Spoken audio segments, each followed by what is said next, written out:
저는 목사로서 우리 성도들의 부모님 임종을 지켜본 적이 여러 번 있습니다. 사람이 한 번 주는 것은 정하여진 이치지 않습니까? 만약 여러분이 내일 만약에 사랑하는 가족들을 두고 사랑하는 자녀들을 두고 세상을 떠나게 된다고 한다면, 그러면 그 자녀들 여러분 무엇을 남겨주시기를 원하십니까? 많은 재물을 남겨주는 것 좋은 일이겠지요. 그러나 여러분 아시는 것처럼 최근에 보면 유산 가지고 싸우는 재벌 자녀들 보고 있지 않습니까? 여러분 대단한 권력을 물려주는 것도 좋은 일이지만 옛말에도 권불 10년이요 화무 11홍이라 대단한 권세도 10년을 가지 못하고 붉은 꽃도 열흘을 가지 못한다고 하는데, 이 권력의 무성함을 얘기하고 있는 것 아닙니까? 자, 그렇다면 예수님께서는 이 세상을 떠나시기 전에 내일이면 세상을 떠나시는데, 사랑하는 제자들에게 주님께서 무엇을 남겨주시기를 원하셨을까요?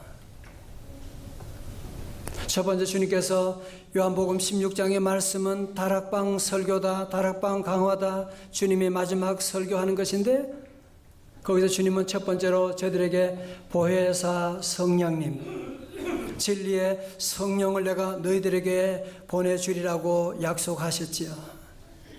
그 성령님은 언제 어디서나 유비쿼터스처럼 늘 너희들과 함께하고 너희들을 가르쳐주고 너희들을 인도하는 성령님을 보내줄 것이다 약속하셨어요. 두 번째로 우리 주님은 제자들에게 무엇을 남겨주시기를 원하셨을까요?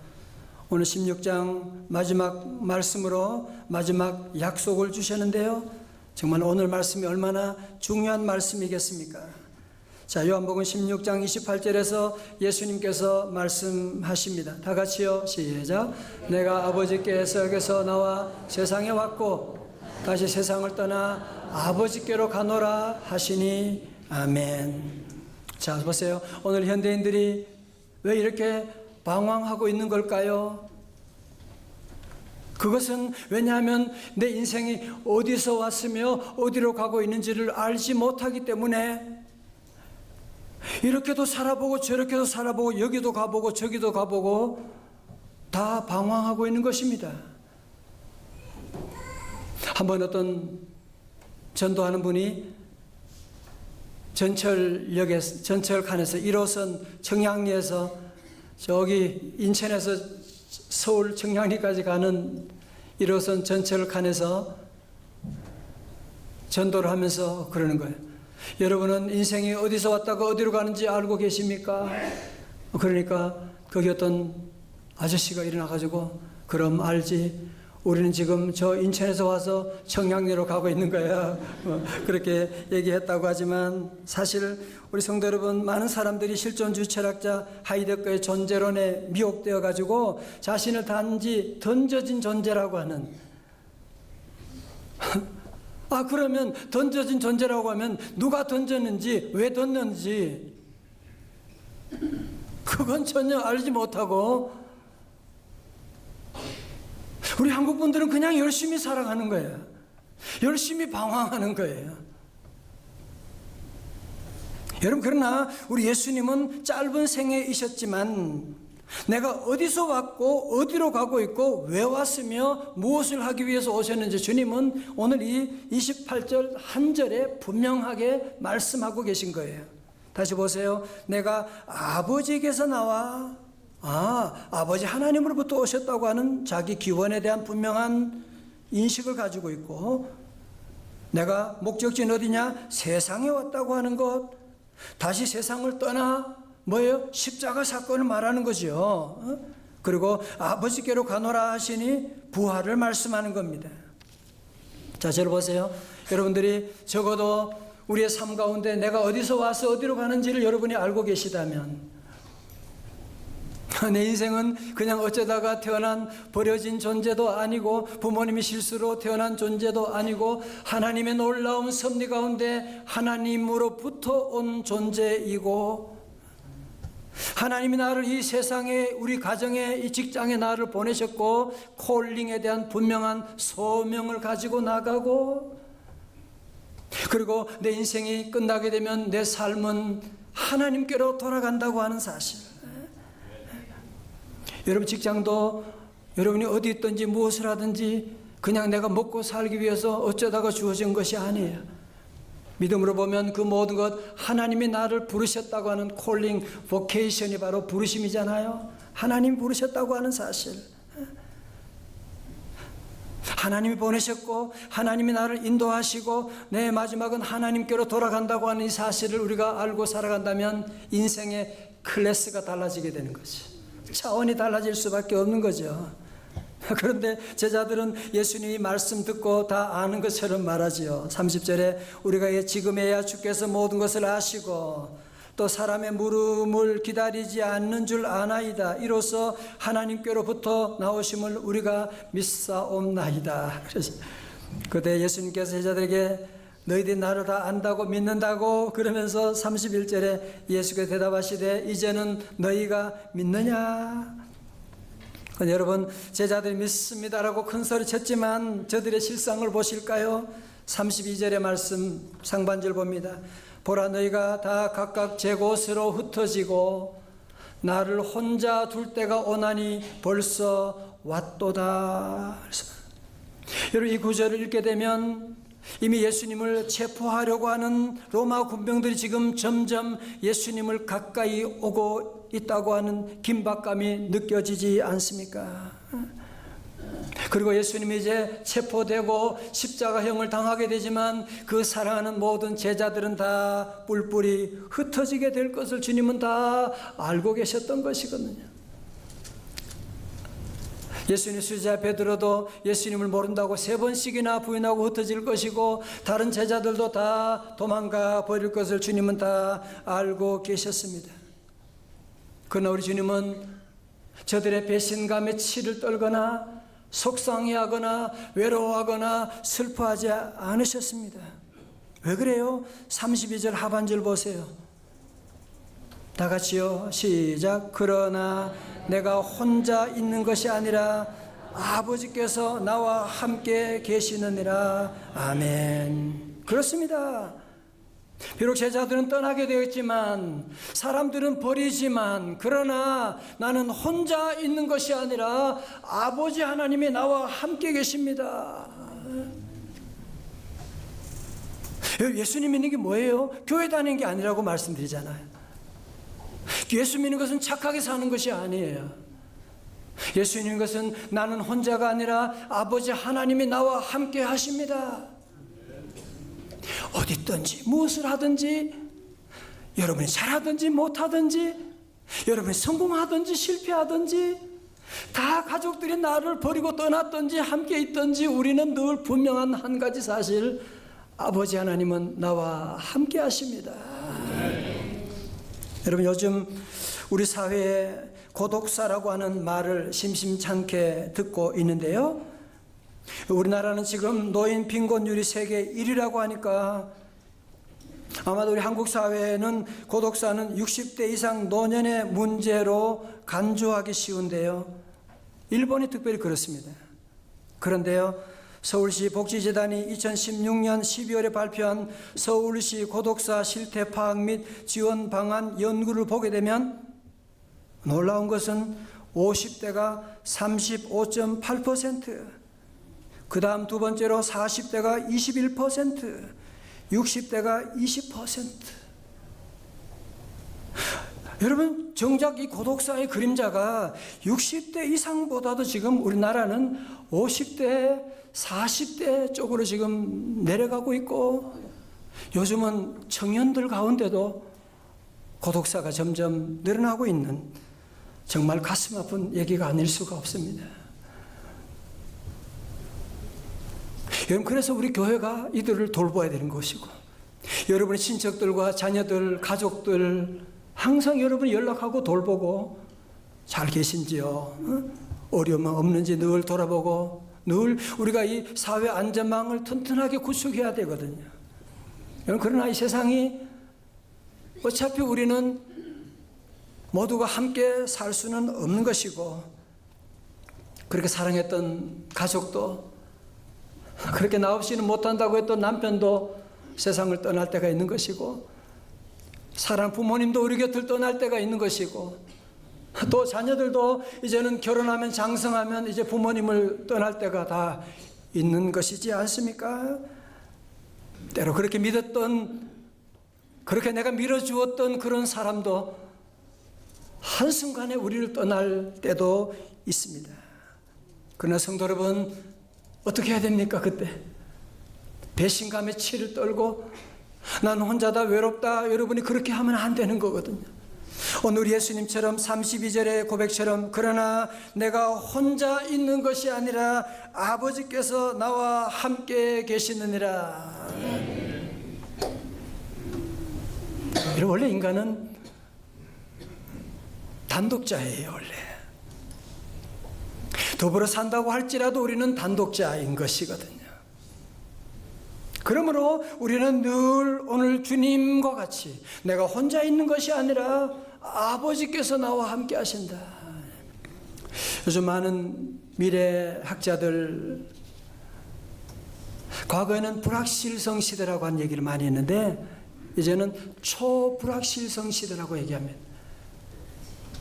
앞으로 미래를 전망하면서 앞으로 직장 문제, 결혼 문제,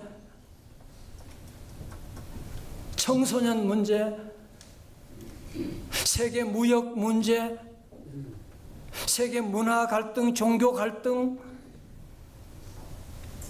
지금까지 보지 못했던 수많은 이런 갈등들과 환란들이 지금 우리 앞에 있다고 하는 사실에 대해서 부인하는 사람들이 없습니다.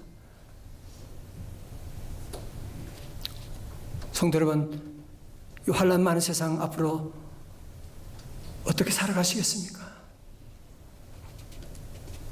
자, 그래서 우리 주님은 이런 환란 많은 세상 가운데 제자들을 보내시면서 주님은 오늘 두 가지로 말씀하는 거예요. 첫 번째로 평안을 누리라고 말씀하십니다. 33절 상반절의 말씀, 이것을 너희에게 이르는 것은 너희로 내 안에서 평안을 누리게 하려 함이라 말씀하는. 이런 문제 많고 환란 많은 세상을 살아가면서 가장 중요한 것이 무엇이냐? 우리 마음의 평안을 지켜나가는 것입니다. 여러분 보지 않습니까? 그렇게 돈이 많고 인기가 높은데 마음의 평안을 잃게 되면 다 잃게 되는 거 아니에요? 마음이 무너지게 되면 다 무너지게 되는 거 아닙니까? 아니, 아무리 어렵고 아무리 힘들어도 마음이 담대한 사람, 마음에 평안이 있는 사람은 결국은 그 어려움도 넉넉히 이겨나갈 수가 있는 것인데, 이 마음이 무너지게 되면 다 무너지게 되는 것이거든요. 잠언 4장 23절에 말씀합니다. 모든 지킬 만한 것 중에 더욱 내 마음을 지키라. 왜 그래요? 생명의 근원이 이에서 남이니라. 아멘. 절 보세요. 여러분들 집에서 나오실 때 집 문 단속 잘하고 오셨잖아요. 여러분 자동차 다 잘 닫고 오셨잖아요. 왜? 어느 놈이 와서 집에 물건 훔쳐가면 근데 여러분 마음 단속은 잘하고 계세요? 마음 단속은 잘하고 계시냐고요. 많은 사람들은 마음의 문은 활짝 열고 있어요. 미움이 들어와도 오케이, 근심이 들어와도 오케이, 음란한 생각이 들어와도 오케이, 죽고 싶은 마음이 들어와도 오케이, 모든 마귀 생각과 모든 것들을 다 그대로 받아들이고 섭섭하다 시험 들고 넘어지고 유혹에 빠지게 되고, 무엇보다도 여러분의 마음을 지킬 수 있기를 주의 이름으로 축원합니다. 마음을 지켜야 돼요. 무엇보다 우리 성도들의 마음의 평안을 여러분이 지켜나가는데, 세상의 사람들이 다 이 평안을 찾아서 놀고 먹고 마시고 찾아가지만 세상에 어디에 평안이 있습니까? 세상이 주는 평안은 잠깐 짧은 행복에, 그죠? 다 세상이 주는 것은 뭐든지 여러분이 다 짧은 거예요. 그죠? 일시적인 대통령 잠깐 하는 거예요. 성공 다 잠깐 하는 거예요. 거기에는 평안이 없어요. 평안 어디에 있느냐? 오직 오늘 본문에 뭐라 그랬어요? 너희로 내 안에서 평안을 누리게 하려 함이라. 평안 오직 주님 안에 있는 줄로 믿습니다. 자꾸 많은 사람들이 돈으로 공부 많이 하면 평안 얻겠다, 식자우환이라고 하는 건 모르세요? 자꾸 우리는 뭔가 더 가짐으로 해서 더 높은 지위에 올라가면 내가 평안할 것이다. 좋은 차 사면, 좋은 물건 사면, 좋은 옷 입으면, 넓은 아파트 가면, 여러분은 자꾸 소유를 통해서 우리는 평안을 얻으려고 하는데, 우리는 하나님 형상 닮은 영적인 존재입니다. 우리는 아무리 많이 가져도 거기에 평안이 있는 게 아니에요. 왜? 아담과 하와가 죄를 범함으로 말미암아 인류의 모든 백성들이 다, 아담의 후예들은 다 죄가 지배하게 됩니다. 죄의 독이 우리 온 몸에 퍼져 있게 되었어요. 그러므로 모두가 다 두려움 가운데 살고 있는 죄진 인간은 그래서 하나님을 싫어하는 거예요. 하나님의 눈을 피하며 살고 있는 것이고, 그래서 모두가 다 가졌음에도 불구하고 현대인들의 모든 하나님 없는 삶 특징이 뭐예요? 불안하다는 거 아니에요. 걱정하는 거 아니에요. 요즘 많은 사람들 보면 걱정이 너무 많아. 아이들 어떻게 해요? 얘 대학이나 갈지 모르겠어. 결혼이나 할지 뭐. 직장 내년에 자꾸 여러분이 걱정하는데요. 그거 다 마귀가 주는 거예요. 오늘 주님은 우리에게 평안을 주시기를 원하십니다. 그 평안은 세상에 여러분이 무엇을 가진다고 해서 오는 것이 아니에요.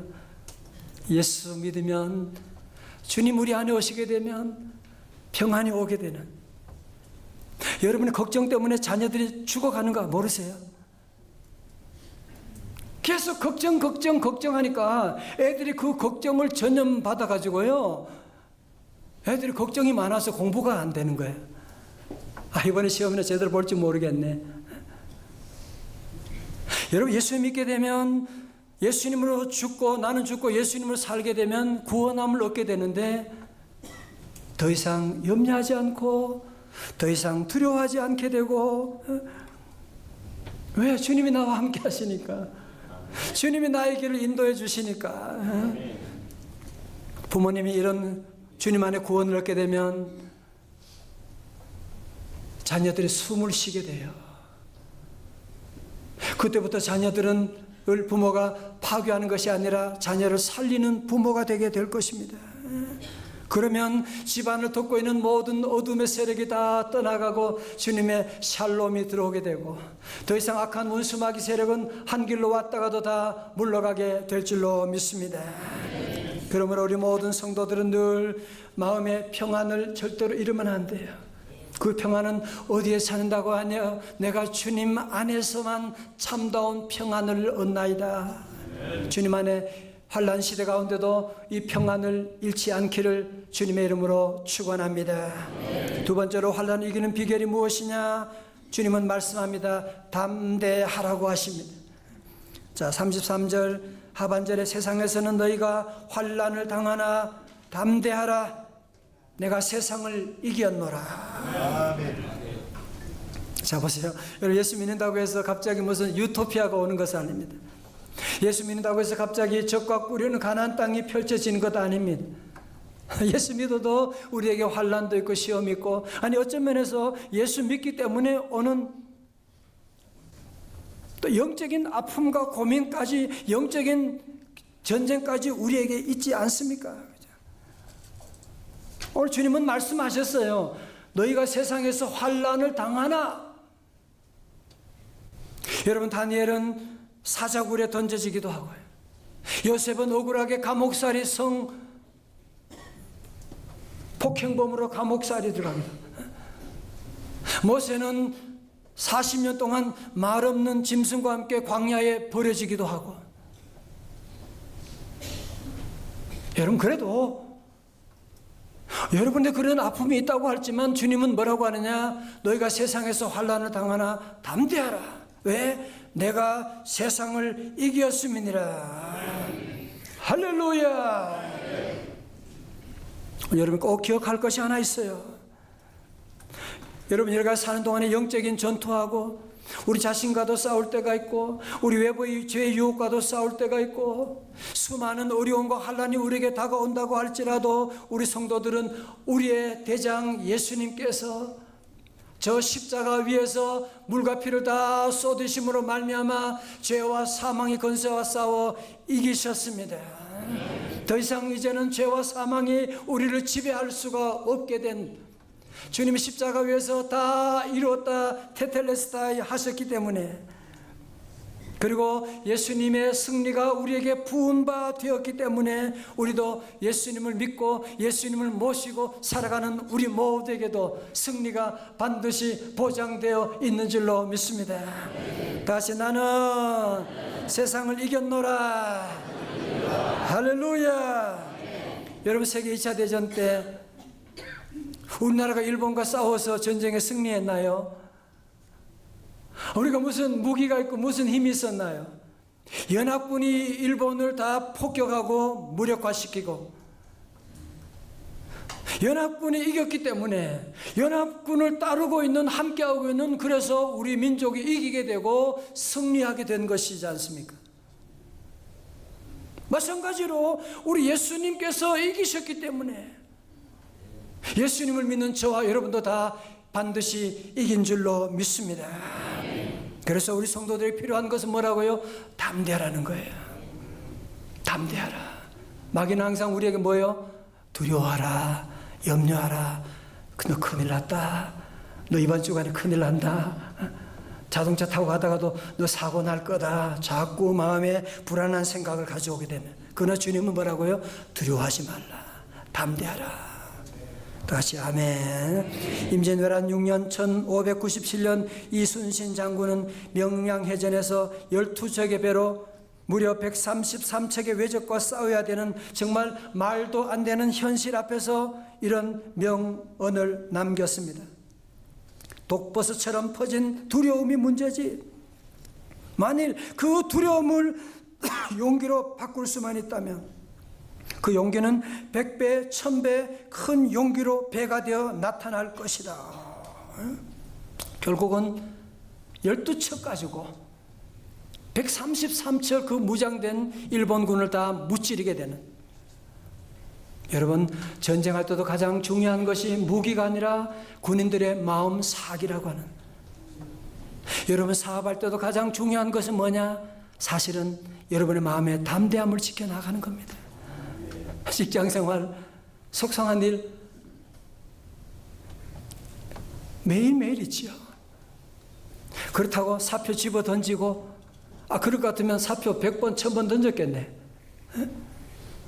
그래도 담대함을 가지고 하나님이 나와 함께 하시는데 늘 믿음으로 감사하고 나가고, 그래서 모세는 여호수아에게도 여호수아 1장 9절에 강하고 담대하라, 두려워하지 말며 놀라지 말라, 내 하나님 여호와가 너와 함께함이니라 말씀하시고. 성도 여러분, 이번 주간도 여러분 앞에 환난이 없다고 얘기하지 않습니다. 아니, 환난이 없는 곳 하나 가르쳐 드려요. 공동묘지. 그 외에는 모두 환난이 색깔 다르고 모양이 다르고 크게 다를 뿐이지 다 있는 거예요. 절대로 나만 이런 환난이냐고 그렇게 말하면 안 돼요.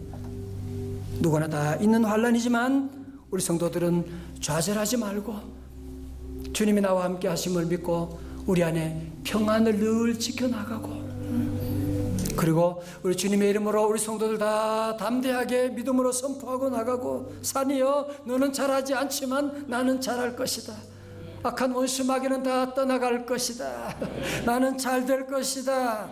우리 성도들 다 이번 한 주간도 남은 삶도 환난 가운데 믿음으로 승리하고 믿음으로 승리를 선포하고 나가는 우리 성도들 다 되시기를 주님의 이름으로 축원합니다.